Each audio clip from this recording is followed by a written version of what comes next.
نصلی علی رسول الکریم ما بعد اعوذ باللہ من الشیطان الرجیم بسم اللہ الرحمن الرحیم الرحمن علم القرآن خلق الانسان علمہ البیان الشمس والقمر بحسبان والنجم والشجر یسجدان والسماء رفعها ووضع الميزان ألا تطغوا في الميزان وأقيموا الوزن بالقسط ولا تقصروا الميزان والأرض وضعها للأنام فيها فاكهة والنخل ذات الأكمام والحب ذو العصف والریحان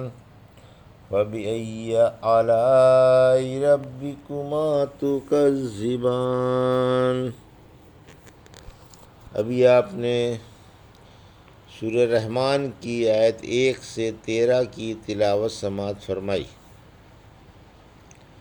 بترتیب مصحف یہ 55ویں اور بترتیب نزول 97ویں سورہ ہے، اور یہ مکی سورہ ہے، جیسا کہ مسند احمد کی روایت سے ثابت ہے، اور اس میں 78 آیتیں اور 3 رکوع ہیں۔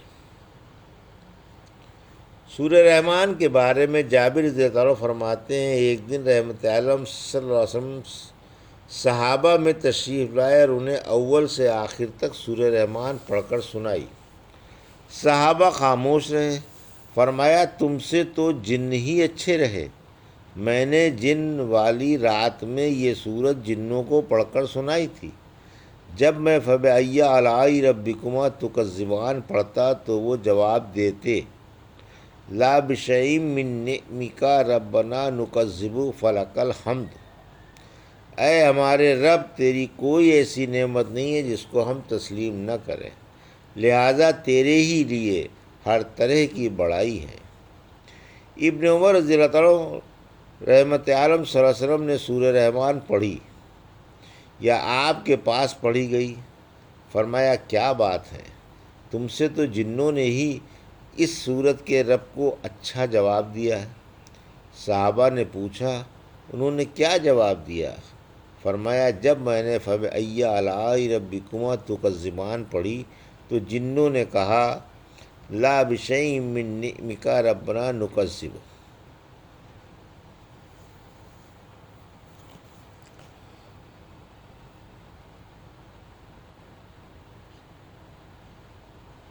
بسم اللہ الرحمن الرحیم۔ الرحمن آیت 1، علم القرآن آیت 2، خلق الانسان آیت 3، علمہ البیان آیت 4، الشمس والقمر بحسبان آیت 5، والنجم والشجر یسجدان آیت 6، والسماء رفعها ووضع الميزان آیت 7، الا تطغوا فی المیزان آیت 8، وَأَقِيمُوا الْوَزْنَ بِالْقِسْطِ وَلَا تُخْسِرُوا الْمِيزَانَ آیت 9، وَالْأَرْضَ وَضَعَهَا لِلْأَنَامِ آیت 10، فِيهَا فَاكِهَةٌ وَالنَّخْلُ ذَاتُ الْأَكْمَامِ آیت 11، وَالْحَبُّ ذُو الْعَصْفِ وَالرَّيْحَانُ آیت 12، فَبِأَيِّ آلَاءِ رَبِّكُمَا تُكَذِّبَانِ آیت 13۔ ترجمہ۔ میں اللہ کے نام سے شروع کرتا ہوں جو بڑا مہربان اور نہایت رحم والا ہے۔ رحمان نے قرآن سکھایا، اسی نے انسان کو پیدا کیا اور اسے بیان سکھایا۔ سورج اور چاند حساب سے ہیں اور تارے و درخت سجدہ کر رہے ہیں۔ آسمان کو اسی نے بلند فرمایا اور اسی نے ترازو مقرر کی تاکہ تم تولنے میں کمی بیشی نہ کرو اور انصاف کے ساتھ وزن کو ٹھیک رکھو اور تول میں کمی نہ کرو۔ اور اسی نے زمین مخلوق کے لیے بچھا دی جس میں میوے اور خوشے والی کھجوریں ہیں اور بھوسے والا غلہ ہے اور پھول ہیں۔ پھر اے جنوں اور انسانوں، تم اپنے رب کی کس کس نعمت کو جھٹلاؤ گے؟ یہ تھا ترجمہ سورہ رحمان کی آیت 1 سے 13 کا تفسیر۔ آیت 1 سے 4، رحمان نے ہی قرآن اتارا۔ اللہ اپنی رحمت و شفقت کی خبر دے رہا ہے کہ اس نے اپنے بندوں کے لیے قرآن اتارا اور اپنی مہربانی سے اس کا سمجھنا اور یاد کرنا آسان کر دیا۔ جہاں اس نے جسمانی تربیت دی، وہاں روحانی تربیت سے بھی نوازا۔ پھر انسان کو اس نے پیدا کیا اور اسی نے قوت گویائی عطا فرمائی۔ چونکہ آیت میں قرآن کی تعلیم کا بیان ہے اور تعلیم زبان سے ادا کرنے پر موقوف ہے، جس کا دار و مدار قوت گویائی کو آسان بنانے پر اور حلق، زبان اور ہونٹوں سے ہر حرف کو اس کے مخرج سے نکالنے کو آسان کرنے پر ہے۔ مخارج مختلف ہیں اور زبان سے ادا کیے جاتے ہیں۔ مختلف قسم کے مخرجوں کا ادا کرنا اللہ نے انسان کو بتا دیا۔ اب آسانی سے زبان مخرج ادا کر دیتی ہے، خواہ وہ ہونٹوں سے نکل رہا ہو یا حلق سے یا نوک زبان سے۔ آیت 5، سورج چاند باقاعدہ نظام کے ساتھ سرگرم عمل ہیں، یعنی سورج چاند ایک باقاعدہ نظام کے ساتھ ایک دوسرے کے پیچھے گردش کر رہے ہیں اور اپنے اپنے مقررہ حساب سے دوڑ رہے ہیں۔ نہ ان میں اختلاف پیدا ہوتا ہے اور نہ اضطراب۔ نہ سورج چاند سے آگے بڑھے اور نہ چاند سورج پر غالب آئے۔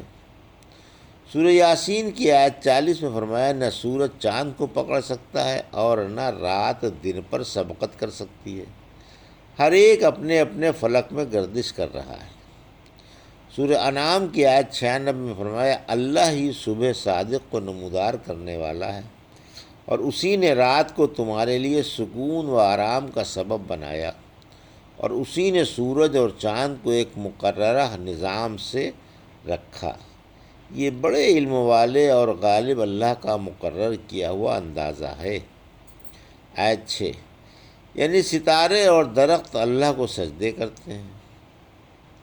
سورہ حج کی آیت 18 میں فرمایا، کیا تو نے دیکھا نہیں کہ اللہ کو تمام آسمان و زمین والے سورج، چاند، تارے، پہاڑ، درخت، چوپائے اور اکثر لوگ سجدہ کر رہے ہیں۔ آیت 7، میزان یعنی انصاف۔ فرمایا، سورہ حدید کی آیت 25 میں، ہم نے نبیوں پر کتاب و انصاف اتارا تاکہ لوگ اعتدال پر رہیں۔ آیت 8، یعنی اللہ نے دنیا حق و اعتدال پر پیدا کی تاکہ تمام چیزیں اعتدال پر آ جائیں۔ آیت 9، صحیح صحیح ماپنے کا حکم، یعنی وزن میں کمی بیشی نہ کرو۔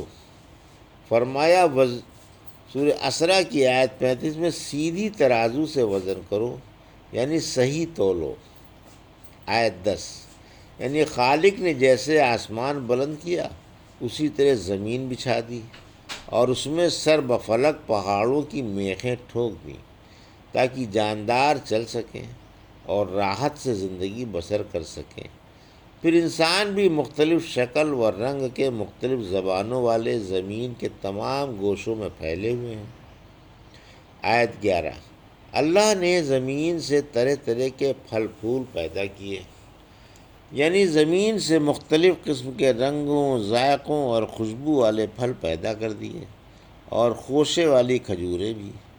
کھجور کو خاص طور پر اس لیے بیان کیا کہ اسے پھلوں پر ایک گنا فوقیت حاصل ہے، اس سے لوگ لگنے کے بعد سے خشک ہونے تک فائدہ اٹھاتے رہتے ہیں۔ اکمام گلیوں والا وہ ڈنڈا ہے جس پر پھل آتے ہیں، اسی پر خوشے بنتے ہیں، پھر پھٹ کر پھل بنتے ہیں، پھر گدرا کر تر اور پک جا کر خشک کھجوریں بن جاتی ہیں۔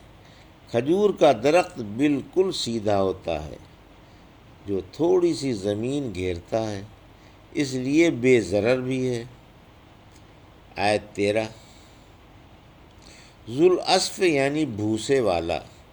بالوں کا خاص بھوسا، اسف اور تنے کا بھوسا ریحان کہلاتا ہے، یا اسف خشک بھوسے کو اور ریحان ہرے چارے کو کہتے ہیں، یا بالیں نکلنے سے پہلے اسف ہے اور دانے پڑنے کے بعد ریحان ہے۔ انسان اللہ کی نعمتوں میں غرق ہے، آیت 13، یعنی سر سے پاؤں تک اللہ کی نعمتوں میں غرق ہو، کسی نعمت کے انکار کی گنجائش ہی نہیں۔